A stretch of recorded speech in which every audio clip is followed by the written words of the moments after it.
Dan hal yang terpenting juga yang tentunya perlu Anda siapkan dalam waktu dekat ini Smart Listener, surat keterangan bebas COVID-19 yang tentunya ini akan diberlakukan di daerah perbatasan antar wilayah di Sulawesi Selatan. Ya, ini termasuk di Makassar. Dan untuk pagi hari ini Smart Listener, kita akan memperbincangkan topik mengenai penerapan surat keterangan bebas COVID-19 di perbatasan ya. Kami juga mengundang Anda untuk bisa berinteraksi bersama kami pagi hari ini tentunya di line sama satu WhatsApp di 081146 1011.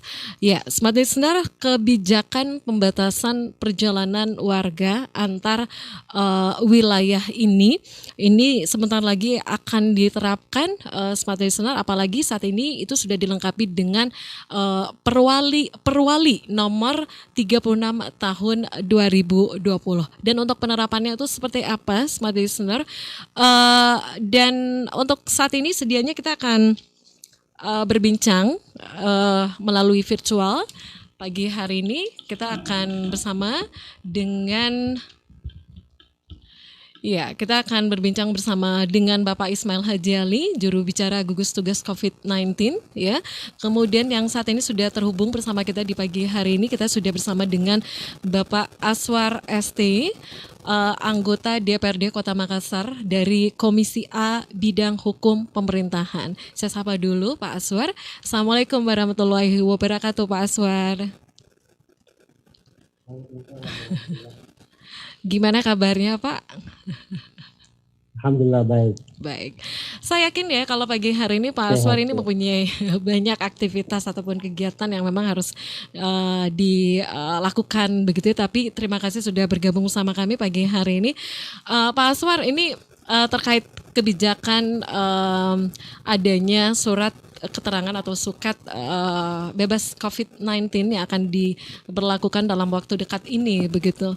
Ini kalau Anda sendiri melihat seperti apa kebijakan yang dilakukan oleh pemerintah untuk saat ini Pak, untuk bisa memutus rantai penyebaran COVID-19 begitu. Silakan Pak Aswar.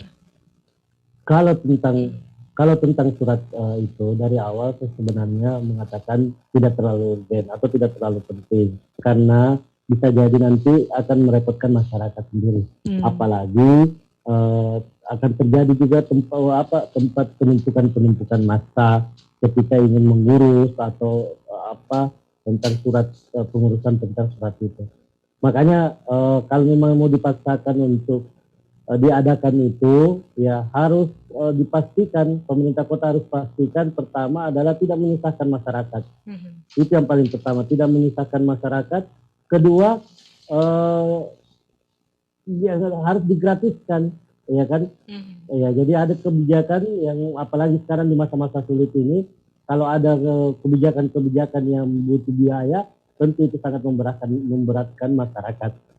Ya, digratiskan, bukan cuma digratiskan administrasi kertasnya aja, tentu rapidnya juga, karena kan di situ salah satu syarat katanya surat itu adalah adanya hasil rapid test. Jadi rapid testnya juga mesti gratis. Yang sekarang ini yang ada gratis kan rapid test yang diadakan oleh Pemprov Sulsel. Dan itu tidak cukup. Sekarang kan cukup membludak. Saya tadi pagi ada 2 atau 3 orang yang WhatsApp saya di mana bisa dapat rapid gratis. Saya arahkan ke yang tersedia, katanya sudah sepekan ini menumpuk dan istilahnya sudah full untuk pendaftaran beberapa hari ke depan. Makanya pemerintah Kota Makassar juga harus membuka tempat-tempat rapid gratis, ya seperti misalkan puskesmas itu dimaksimalkan, dibuka di puskesmas ya pemeriksaan rapid gratis untuk masyarakat.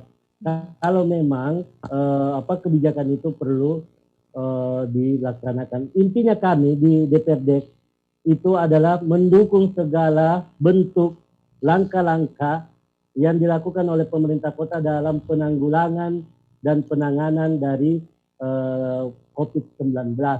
Tetapi ya patut kita sadari bahwa COVID-19 ini bukan cuma tentang kesehatan saja, tetapi ada dampak yang juga lebih besar dari kesehatan itu, dampak ekonomi, dampak sosial yang bisa lebih menyusahkan dan bisa lebih membuat parah kehidupan kita. Mhm. Jadi sebelum diterapkan secara sungguh-sungguh begitu, memang harus ada kajian begitu, Pak Aswar. Dalam artian, Pak. Tentu, Ya. tentu setiap kebijakan, apalagi ini kebijakan yang berskala massal, ya kan, dan berdampak tentunya, ya kan, harus ada kajian yang matang, ada uji coba yang matang, jangan sampai malah masyarakat yang dirugikan. Apalagi kalau berkaitan tentang tes rapid, sudah banyak juga pakar yang tidak menyarankan tes rapid karena tes rapid itu sendiri tidak mencari secara pasti terhadap penyakit COVID itu sendiri. Oke. Baik, kalau yang Pak Aswar mungkin bisa sebagai masukan begitu, kalaupun rapid test yang dilakukan oleh pemerintah saat ini, apakah mungkin tes yang dilakukan itu lebih mengarah ke yang langsung bisa menunjukkan begitu positif atau tidaknya orang COVID begitu ya Pak? Swab test mungkin atau PCR begitu ya? Iya, dari awal saya sejak 2 atau 3 bulan lalu, ya mungkin awal-awal dari saran saya di pemerintah kota bisa dilihat di jejak digital saya, ya kan. Saya menyarankan pemerintah kota fokus terhadap mesin swab test, bukan rapid test, ya kan, swab test, sehingga bisa, itu kan tidak mahal sebenarnya, di angka 1 M itu dapat alatnya, reginya mungkin agak mahal, tetapi kalau kita fokus pada itu sehingga anggaran-anggaran yang lain tidak terbuang, sehingga kita bisa maksimal memeriksa pasien, tidak ada lagi kasus-kasus pasien yang harus menunggu hasil swabnya sehingga terjadi keributan di masyarakat. Ada yang sudah meninggal, hasil swabnya belum keluar dan lain-lain. Makanya dari awal, dan ada beberapa daerah kan terbukti yang memang fokus kepada alat tes swabnya, sehingga dia bisa menekan dengan baik angka penularan dari COVID itu. Oke, Pak Aswar, ini kalau dari masukan ya salah seorang netizen di sosial media kami itu menyebutkan, ada yang mengatakan bahwa kebijakan ini sudah tepat begitu, tapi ia mengatakan juga nih, apakah ini tidak terlambat pemberlakuannya begitu untuk kebijakan ini? Iya. Yang seharusnya kan kita sudah lepas dari PSBB untuk tahap kedua kemarin begitu, kenapa enggak untuk kebijakan ini juga sekaligus ada di dalam PSBB untuk tahap 1 dan tahap kedua begitu Pak Aswar? Iya, kalau dibilang terlambat bisa benar juga, karena memang kan dari awal kita sendiri tidak menyarankan kebijakan ini, karena bisa, apa yang menjadi pertimbangan begitu Pak Aswar? Apa yang menjadi pertimbangan Pak? Kalau dari anggota Dewan sendiri melihat Pak? Pertimbangan pelaksanaan tentu pemerintah kota yang tahunya, ya kan. Kita mengawasi apa keinginan pemerintah kota, tetapi kita mengawasi dan menegur jika ada kesalahan ke depan. Jadi perdebatan pendapat terhadap kebijakan yang ingin dilakukan kita kritisi, ya kan, kita kritisi, ya. Tetapi kalau tetap ingin dijalankan, ya tidak apa-apa, tapi kita akan terlalu kritisnya selama pelaksanaan itu, ya kan. Tapi menurut Anda sendiri, ini apakah ini memang sudah cukup tepat atau gimana Pak? Apakah ada kata terlambat atau gimana Pak? Kalau menurut Anda sendiri? Karena kasusnya sendiri ini sudah semakin melonjak begitu. Untuk PSBB untuk tahap kedua, kenapa tidak dilanjutkan saja begitu Pak? Kan tentu pelaksanaan. Jadi pelaksanaan surat ini memakan biaya tentunya. Ya kan, perlu pengetatan keluar masuk, perlu ya banyak biaya yang dilakukan. Andaikan biaya itu mungkin bisa di-switch ke hal yang lebih bermanfaat, ya untuk cara penanganan COVID yang lain, mungkin bisa lebih bermanfaat, ya kan, bisa lebih strategis, ya kan.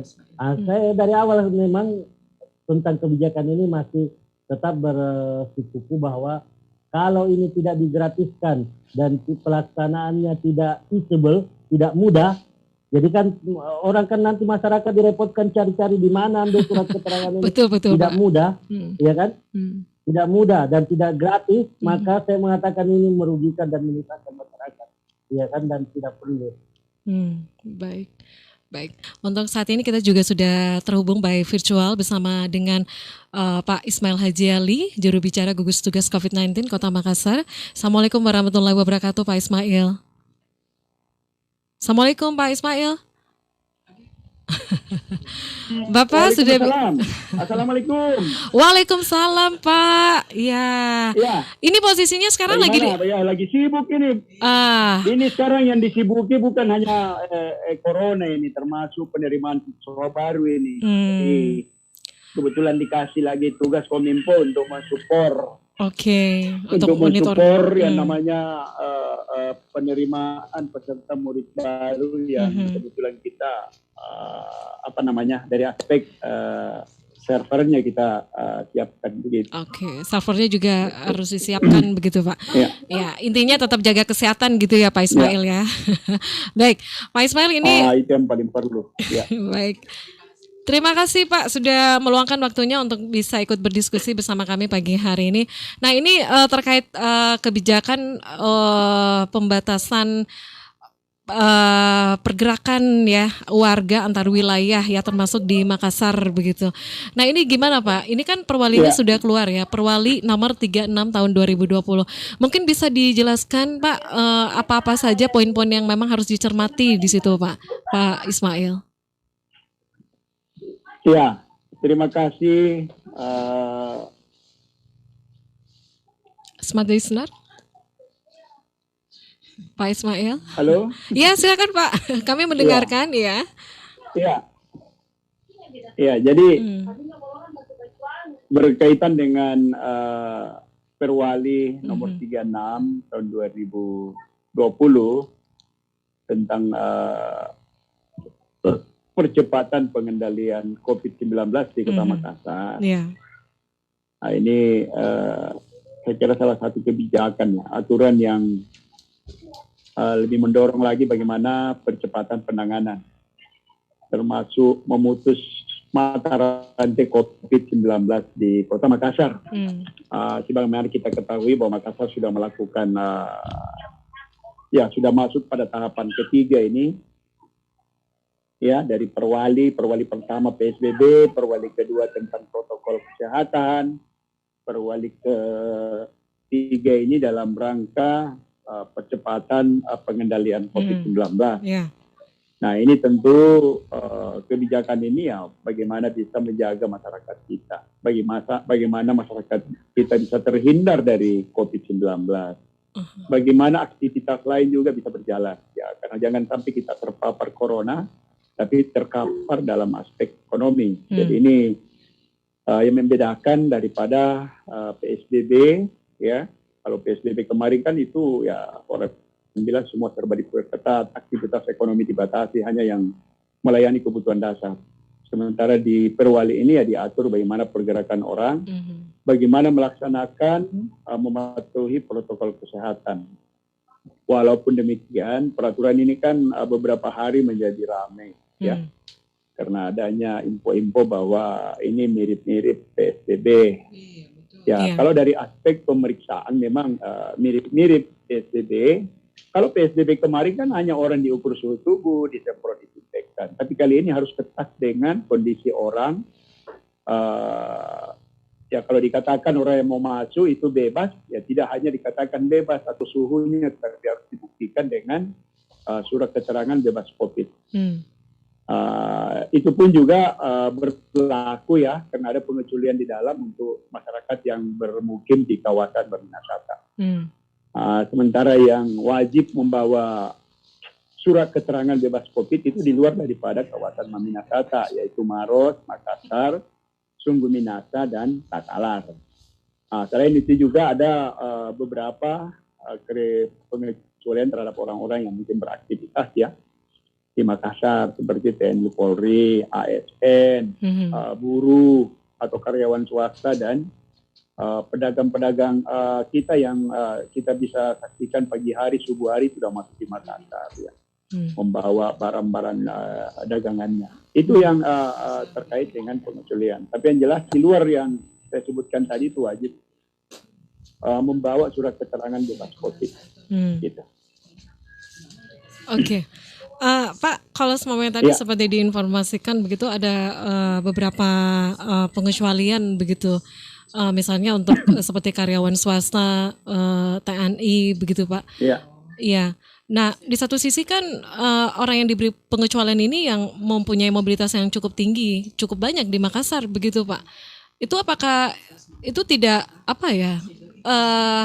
membawa sendiri, kita tidak menuduh gitu ya, tapi bisa saja ya membawa virus ke Makassar begitu Pak.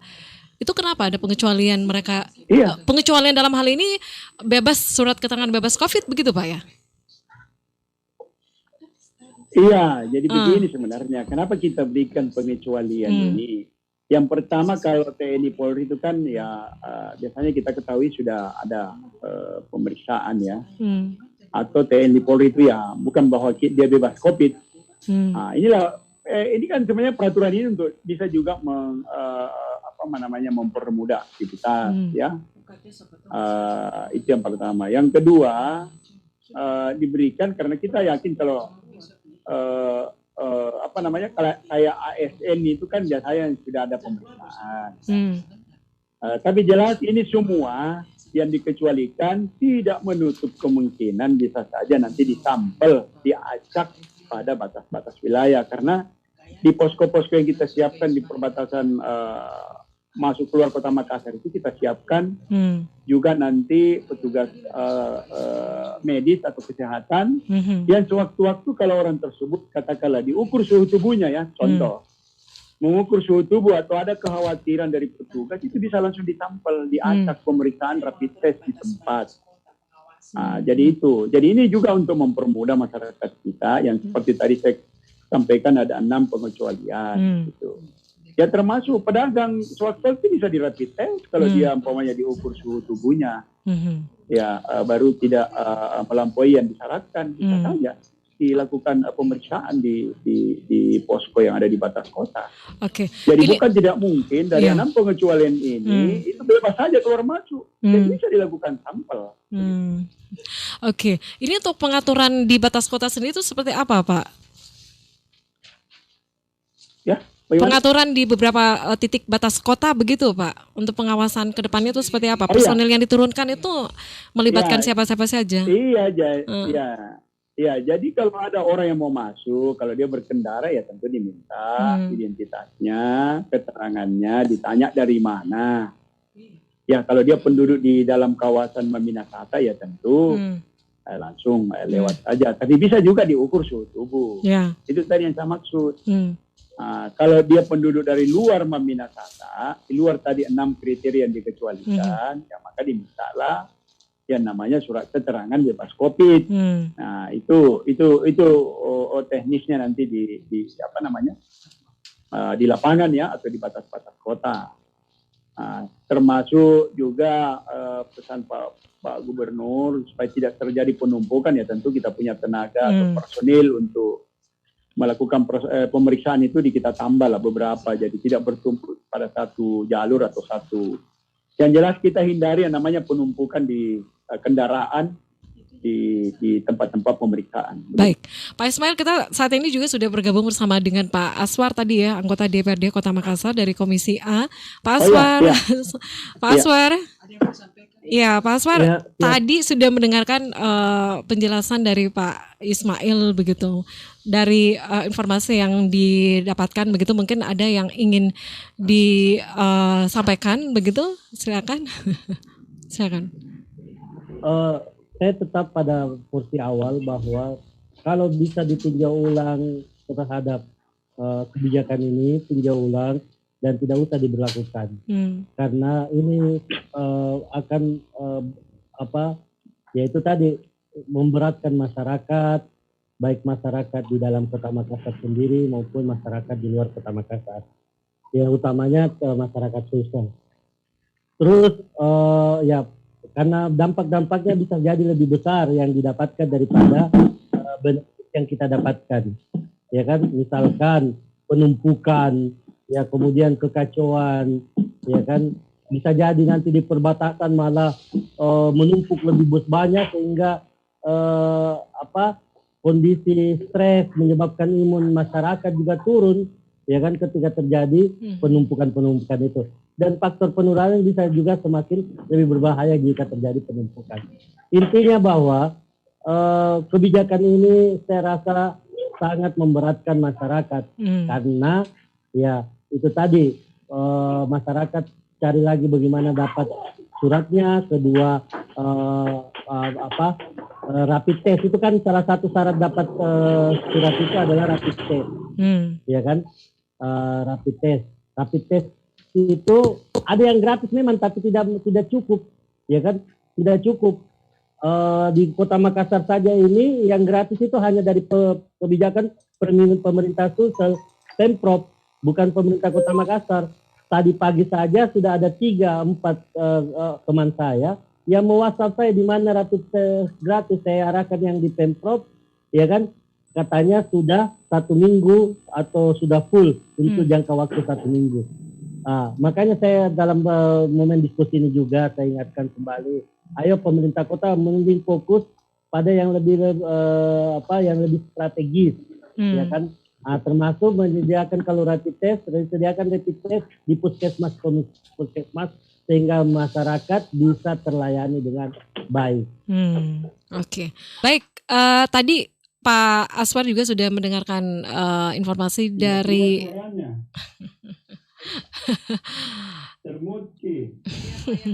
Baik, sebentar Pak ya. Baik, untuk perbincangan pagi hari ini. Oke, untuk pagi hari ini kita terhubung secara virtual ya, masih dengan Pak Aswar, kemudian juga dengan Pak Ismail Haji Ali. Baik, Pak Ismail tadi sudah mendengarkan komentar dari Pak Aswar sebagai anggota Dewan, anggota DPD Kota Makassar untuk Komisi A. Nah ini gimana nih Pak Ismail? Silakan. Iya. Jadi yang pertama mungkin perlu saya sampaikan ke Pak Aswar, mungkin pendengar juga, bahwa kebijakan ini adalah kebijakan dalam rangka bagaimana kita bisa mengendalikan, mempercepat pengendalian daripada COVID-19 di Kota Makassar. Gerakan atau kebijakan ini bukan hanya kota, ini sudah difasilitasi dan lewat Pak Gubernur. Kita bisa lihat beberapa media menyampaikan bahwa apa yang dilakukan pemerintah kota ini itu akan dilakukan juga oleh pemerintah kabupaten kota lainnya ada di selatan. Olehnya itu, kalau tadi Pak Aswar ada kekhawatiran menyusahkan, susah dapat rapid test, susah dapat apa, ini gerakan ini bukan semua hanya di Makassar akan melakukan, ya. Penduduk Makassar memang kita ketahui banyak, besar ya, sekitar 1,4 juta jiwa, ya. Tapi kan ini tidak semua orang yang mau melakukan. Makanya di dalam perwali ini juga selalu dihimbau, jangan makin melakukan perjalanan, jangan makin melakukan dulu perlintasan wilayah kalau tidak terlalu penting. Nah ini juga salah satu fungsi daripada perwali ini untuk warga masyarakat, karena memang kita tidak lakukan pembatasan sosial berskala besar atau PSBB kembali. Tapi ini dalam rangka bagaimana bisa mengendalikan warga masyarakat kita yang setelah PSBB, setelah protokol kesehatan kelihatan kan tidak ada yang kurang lah dan memang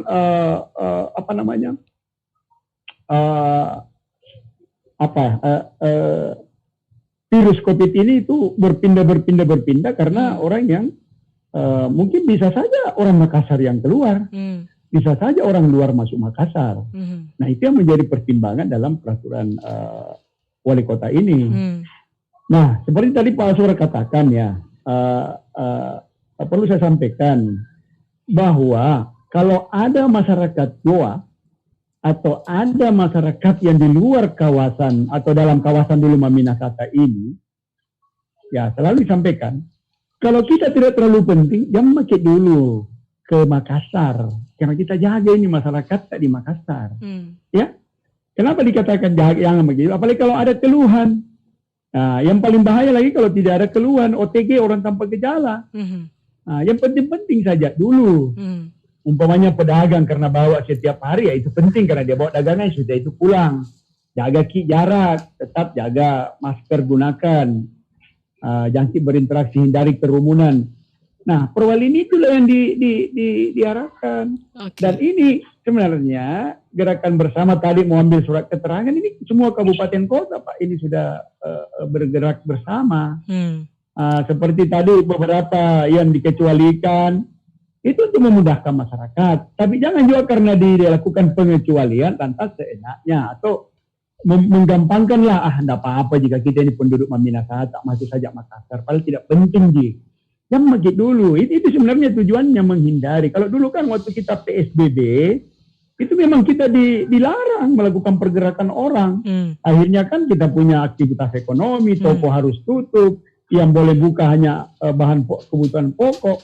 Saat ini, walaupun dilonggarkan, tapi itulah tadi, ya pengusahanya harus tertib, jangan coba-coba buka usaha kalau kita tidak punya standar protokol kesehatan diberlakukan. Oke. Harus ada tempat cuci tangan, Iya. harus ada orang yang berkunjung pakai masker.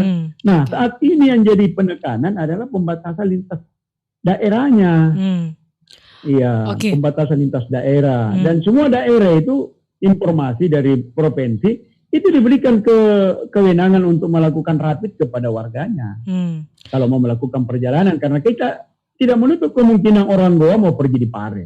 Ya, rapid test dulu dong di Goa. Tapi itu aturannya di Goa ya.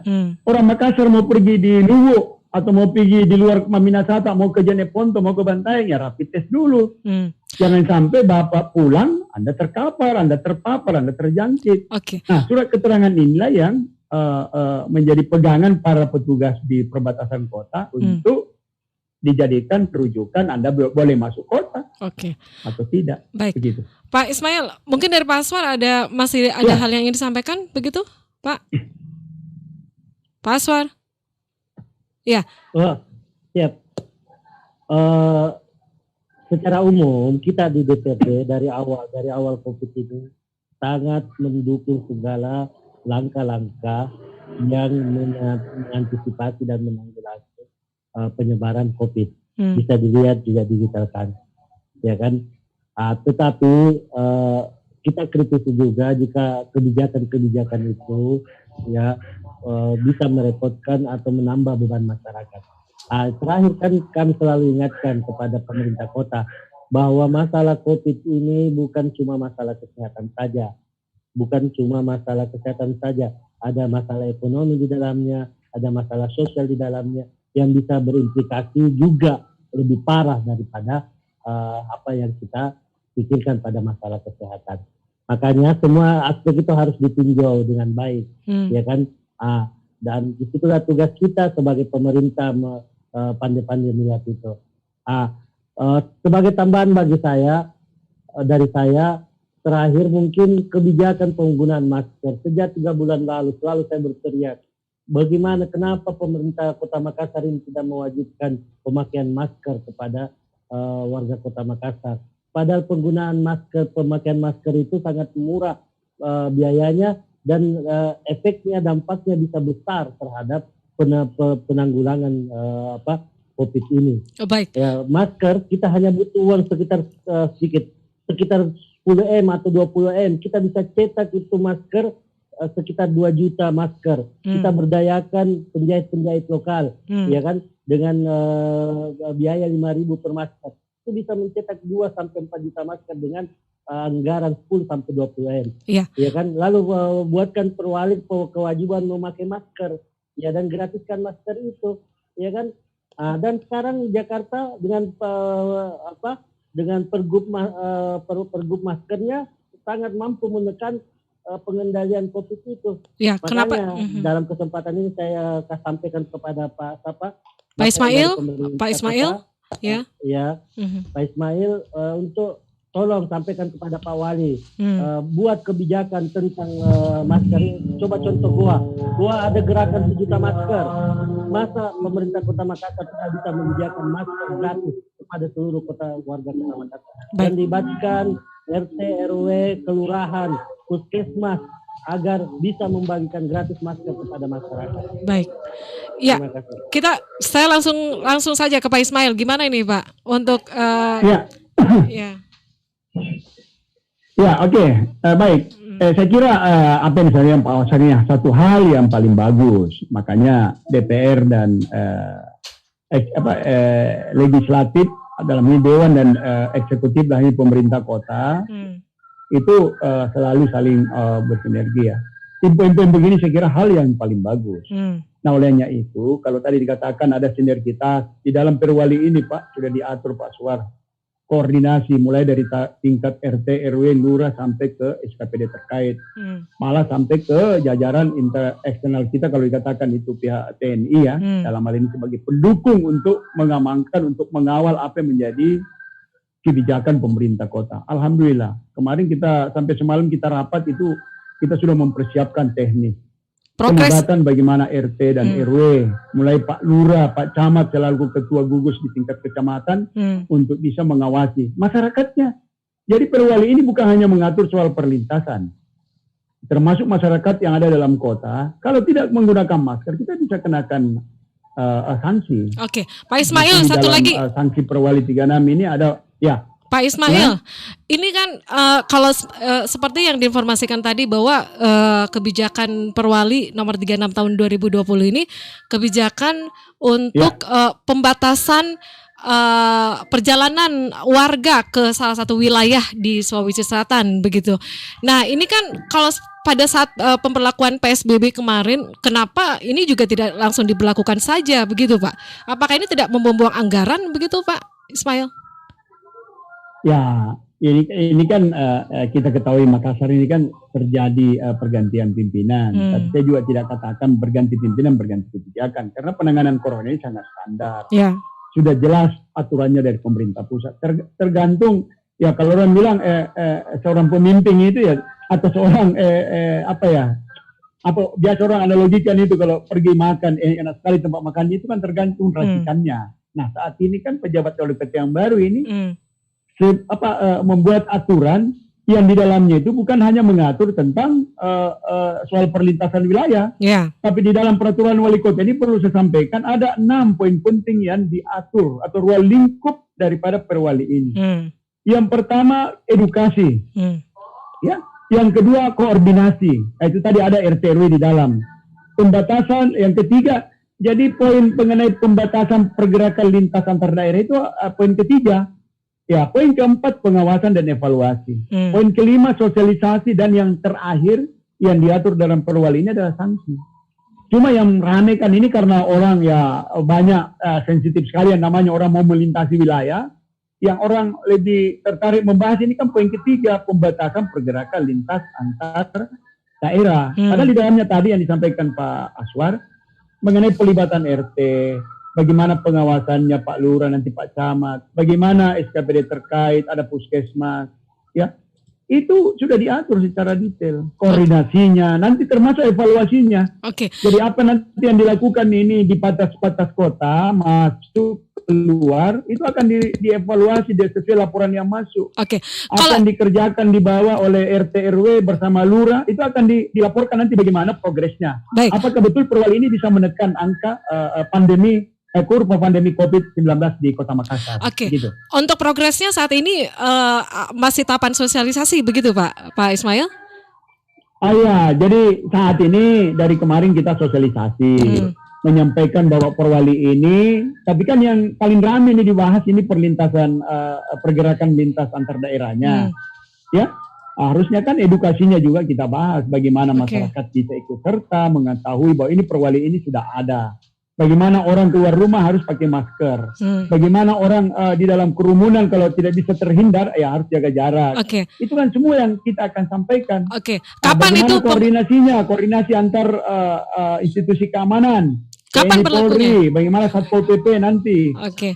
Dan yang sudah jalan sebenarnya selama ini dari aspek pengawasan itu ada kita punya inspektur COVID ya yang ada di tempat-tempat umum, di jalan-jalan. Kalau ibu coba-coba melintas sore hari atau di pagi-pagi hari di Pantai Losari di Sudirman, kita punya inspektur COVID itu selalu mengawasi masyarakat yang menggunakan baik pengendara roda 2, apakah pakai masker, pengendara roda 4 apakah pakai masker, itu selalu kita lakukan pengawasan. Oke, Begitu. baik. Ini sampai kapan pemberlakuannya kira-kira Pak Ismail? Ini kan baru sebatas sosialisasi Nah, begitu. jadi hari ini sesuai dengan laporan tim tim gugus di lapangan. Hari ini kita sudah mulai uji coba. Oke. Ini. Kapan efektif pemberlakuannya? Itu kita rencanakan hari Sabtu ya. Tanggal Hari 11 Sabtu Juli ya? kita sudah efektif.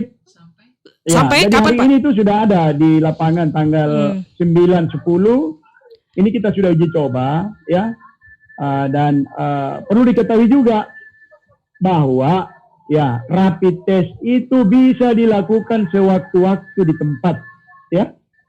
Selain di perbatasan juga dalam kota. Itu berbayar, Pak? Itu berbayar, Pak, atau digratiskan? Kalau tidak pakai masker, jadi salah satu sanksi nanti akan diberikan.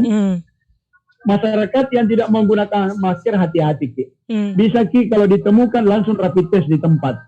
Kalau dilakukan rapid test, Anda reaktif, ya maka akan direkomendasikan akan apakah dirawat mandiri, isolasi mandiri, kalau memenuhi syarat di rumahnya. Kalau tidak, ya terpaksa di isolasi. Mungkin ada yang selama ini kita kenal ada di hotel. Ya, kalau dia bergejala dan ada keluhan, langsung masuk rumah sakit. Baik. Ini sebenarnya masih banyak informasi yang ingin saya.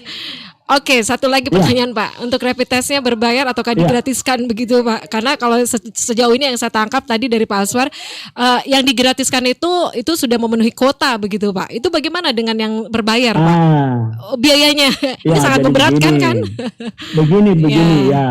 Begini ya, pemerintah selalu mau memberikan pelayanan kepada masyarakat yang paling gampang, paling murah. Kalau murah berarti masih ada harganya. Kalau saya, insya Allah ke depan, karena ini kan yang rapid test yang dilakukan di 2 lokasi di Kota Makassar itu adalah kegiatan dilakukan provinsi. Tapi tentu masyarakatnya yang datang bukan hanya Makassar, karena ini kan mendaftar online. Ya. Tapi saya dengar-dengar mayoritas orang Makassar. Pertanyaannya, yang datang ini rapid test, bukan di semua orang yang mau melintas antar daerah, tapi memang dia merasa dirinya perlu kadeh. Saya kemarin pernah, ini kejujuran lagi dibutuhkan. Kemarin pernah berinteraksi sama orang yang saya ragukan dia COVID, mungkin mau nggak periksa. Dia daftar di online. Kalau umpamanya sampai saat ini Pak Aswar bahwa penuh kotanya, ya kita tunggulah, sabar. Mudah-mudahan lagi pemerintah kota bisa lagi mendapatkan atau bisa melaksanakan lagi rapid test gratis nanti. Yang jelas, jangan Ki karena mau ada peraturan wali kota ini buat masyarakat, baru Ki mau rapid test. Ya, tadinya kali itu rapid test menjadi dilema, ditolak di mana-mana, dipasangin spanduk. Sekarang saat ini terbalik, orang semua berlomba-lomba rapid test. Ini berarti kan ada perubahan perilaku dan tentu edukasi yang kita lakukan alhamdulillah berhasil. Sosialisasi bahwa jangan nanti sakit baru mau rapid test. Kan kemarin kita mau jemput bola ke masyarakat ya, yang banyak yang menolak ya, tapi ya saat ini terbalik. Nah ini saya kira hal yang perlu kita respon secara baik, bahwa masyarakat kita sudah menyadari bahwa rapid test itu ternyata untuk menyelamatkan kita, untuk menghindarkan kita dari COVID. Bukan karena ada perwali 36 ya, lantas orang berlomba-lomba. Yang jelas. Perlu saya sampaikan satu lagi poin. Satu lagi, bahwa sebenarnya untuk perjalanan ya, yang ramai ini kan perjalanan lintas daerah di dalam Provinsi Sulawesi Selatan. Kalau perjalanan udara, laut itu sudah stabil. Orang mau pergi naik pesawat itu tidak mungkin dapat tiket, tidak mungkin bisa naik di pesawat, tidak mungkin naik di kapal laut kalau tidak ada hasil rapid testnya. Tidak mau ambil risiko pengelolanya kan, maskapainya tidak mau ambil risiko, Pelni tidak mau ambil risiko. Pasti orang yang bisa masuk di pelabuhan, naik di kapal, naik di pesawat kalau di bandara, ya harus yang punya surat keterangan bebas COVID. Nah ini yang ramai kan yang di darat saat ini. Baik. Untuk closing statement dari Pak Aswar mungkin cukup singkat Pak, 1 menit saja. Ya, COVID ini memang adalah masalah bersama kita, bukan cuma masalah masyarakat, bukan cuma masalah pemerintah, tapi masalah kita semua. Semua harus berjuang bersama, saling menguatkan bersama, dan mudah-mudahan ya Allah mudahkan bagi kita bisa keluar dari masalah ini. Ya perbanyak berdoa juga. Salah satu cara meningkatkan imun ya menjaga iman. Baik. Yang menambah iman akan bertambah. Baik. Terima kasih. Baik, Pak Ismail, cukup singkat saja closing statement-nya Pak Iya. untuk Iya, Suket, jadi ya. saya kira apa yang diputuskan pemerintah, apa yang ditetapkan pemerintah, ayo kita patuh. Dan tentu ini semua niatnya, tujuannya baik. Tidak ada pemerintah yang mau lihat masyarakatnya sakit, sengsara, apalagi kalau mau menyusahkan. Jadi ini tentu untuk kebaikan kita semua. Alhamdulillah, saya kira pihak legislatif mensupport kita, termasuk kemarin Pak Ketua hadirkan di sosialisasi pertama dengan Forkopimda di Balai Kota ya. Pak Rudianto Lalo hadir langsung, saya mendengar apa arahan-arahan beliau. Saya kira itu, dan jangan selalu lalai dan taati dan tentu patuh pada protokol kesehatan. Gunakan masker, cuci tangan dan jaga jarak. Kalau mau melintas di daerah yang di luar Maminasata, bukan karyawan, bukan buruh, bukan pedagang, ya siapkan surat keterangan bebas COVID. Tentu didahului dengan rapid test supaya perjalanan Anda lancar tanpa kendala. Terima kasih. Terima kasih. Waalaikumsalam warahmatullahi wabarakatuh. Sekali lagi terima kasih Pak Aswar, anggota DPRD Kota Makassar dari Komisi A. Terima kasih sudah bergabung Pak. Kemudian Pak Ismail Haji Ali, juru bicara gugus tugas COVID-19 Kota Makassar. Terima kasih juga Pak Ismail. Baik, Smart Listener tentunya mari kita bersama-sama ya menjadikan Makassar ini menjadi zona hijau. Sekali lagi seperti yang diinformasikan tadi bahwa mari kita bersama-sama untuk disiplin ya untuk menerapkan protokol kesehatan COVID-19. Baik, akhirnya saya Mirza Arianti pamit. Terima kasih untuk semuanya narasumber sudah bergabung bersama kami. Terima kasih untuk Kamil Faris dan juga Rizky sudah menemani saya di perangkat siar. Baik, akhirnya dari lantai 3 Gedung Tribun Timur Makassar saya Mirza Arianti pamit. Selamat siang.